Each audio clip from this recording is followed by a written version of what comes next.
వ్యాపారం, షేర్స్, పెట్టుబడుల పేరుతో హీరోయిన్లు సమంత, కీర్తి సురేష్, పరిణితి చోప్రాలను మోసం చేశాడని ఆరోపణలు ఎదుర్కొంటున్న వ్యాపారవేత్త కాంతి దత్ స్పందించాడు. 100 కోట్ల స్కామ్కి పాల్పడ్డాడని తనపై వస్తున్న ఆరోపణలు అవాస్తవమంటున్నాడు కాంతి దత్.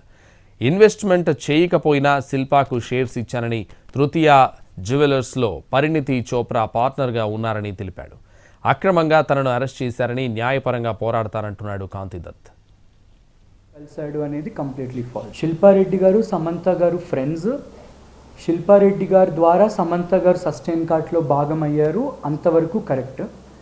కీర్తి సురేష్ గారు, కాజల్ గారు సస్టైన్ కార్ట్తో కలిసి బ్రాండ్స్ లాంచ్ చేయకముందు శిల్పారెడ్డి గారిని ఎప్పుడు కలవలేదు, పరిచయాలు లేవు. శిల్పారెడ్డి గారి ద్వారా సెలబ్రిటీలతో బిజినెస్ చేయటం కోసం కాంతి శిల్పారెడ్డిని కలిశాడు అనేది కంప్లీట్లీ ఫాల్స్. ఒకవేళ వాళ్ళకి ముందు పరిచయాలు ఉన్నాయి అంటే మీరు ప్రూఫ్స్ చూపించండి, లేకపోతే వాళ్ళని చూపించమనండి. When it comes to Parineeti చోప్రాకి సస్టైన్ కార్ట్కి సంబంధం లేదు. పరిణీతి చోప్రా సస్టైన్ కార్ట్ని మూసేసిన 1 year